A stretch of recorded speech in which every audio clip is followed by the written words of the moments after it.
There comes a moment every now and then when a person gets to a crossroads in their life. Sometimes it happens after a breakup, sometimes when you get fired from a job, maybe when the world is faced with a pandemic, or really just any moment of big change in your life. This past December, I graduated from McGill University, and instead of going and following my finance degree into the investment banking world, I chose to pursue entrepreneurship.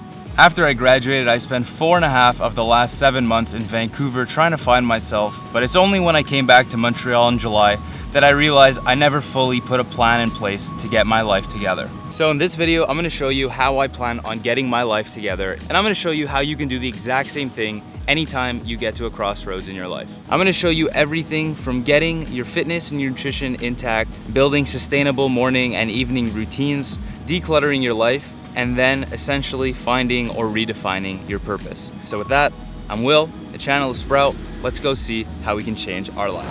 I've noticed over the last 5 years, anytime that I am consistently focused and prioritizing my health, every other aspect of my life seems to be a lot better, and I, as a person, am much happier. But obviously, this isn't just specific to me, because health is wealth. This is a reality for each and every one of you. So in 2021, one of my big goals has been to stop relying on weights and start thinking of other ways that I can get in shape without having to need the gym. So I've done a few things. Sharon showed me a program by Chris Hemsworth called Center, and I was doing high intensity interval training with that program for the first few months of the year. After that, when I was back in Vancouver, I did a 30-day body transformation only in Stanley Park, where I used the playground and the resources of Stanley Park to get in as good of a shape as possible, and it worked wonders for me. And finally, I'm here now in Montreal, where I have access to the gym and weights for the time being, but I still make it a point to get outside every day, by either going for a short run or bike ride, and then coming here to this park, bringing my speed ladder with me, and then doing a metabolic conditioning workout here for like 30 minutes.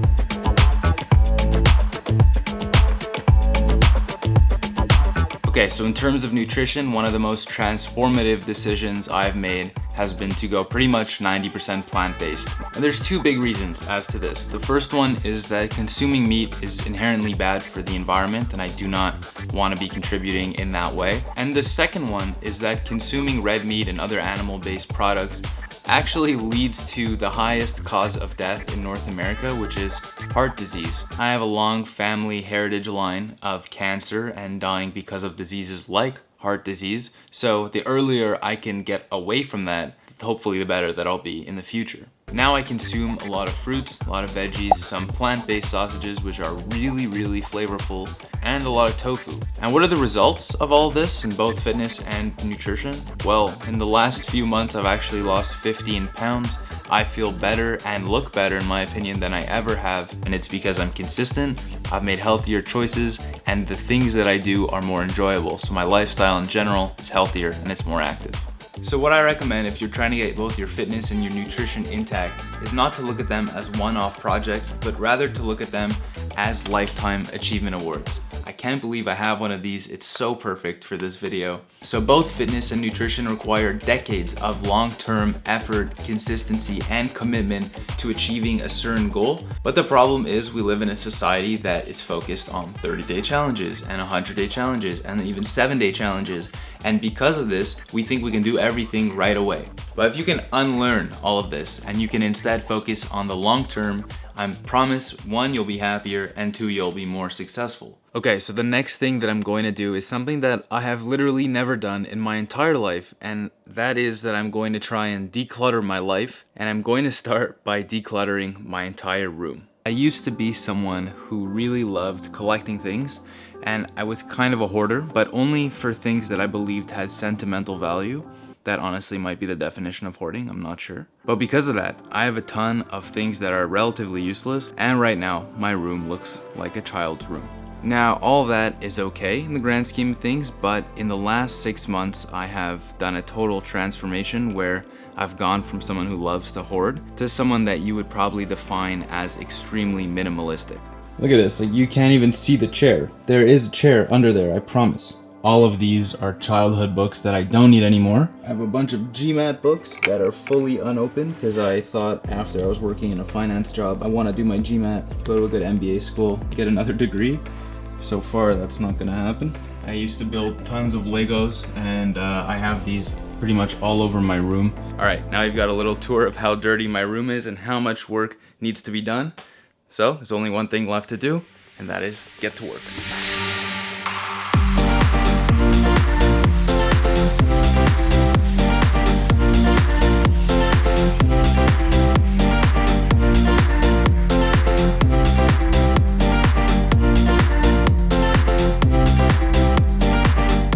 Been very interesting to see the different phases of my life and all the clothing that I've worn at different time periods, and now to just give them all away, it's kind of like a transitionary phase, meaning I'm moving into a new period of my life.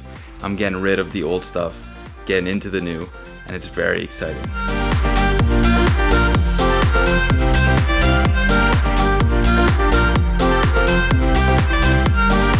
Well, definitely not perfect, still has a lot of work to do, but in terms of being clean and being efficient for my productivity and personal growth, I think I've done a really good job so far.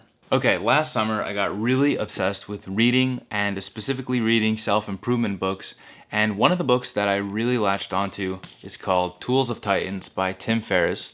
Essentially, this book is, I think, $45. It's, as you can see, huge. It's 750 pages, and all it includes is habits, routines, and tactics of very successful people in a lot of different industries. I've learned a lot from reading this book, and I highly recommend it, but probably two of the most important things that I've taken away is that it's very valuable to have a morning routine and an evening routine. I've always been really good with morning routines. I like to wake up anywhere between 6 and 7 a.m. depending on when I went to bed that night. And then right away, I open up my computer and I get out my journal template using Notion. And once I'm done with my workout, I go make a protein smoothie and then I get my day started. I know a lot of people who legitimately just wake up, they just get up, touch themselves until they realize that they have to go to work.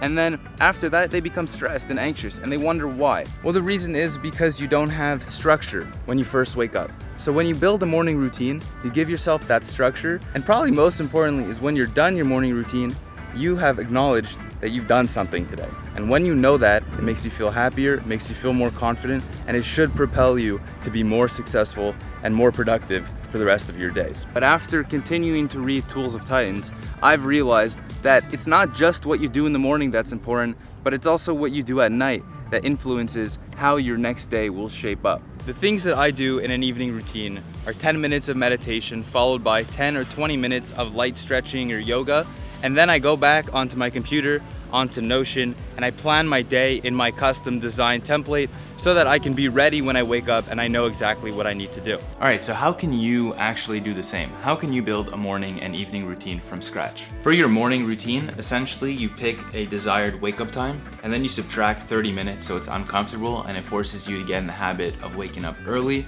After that, you pick one mental health activity.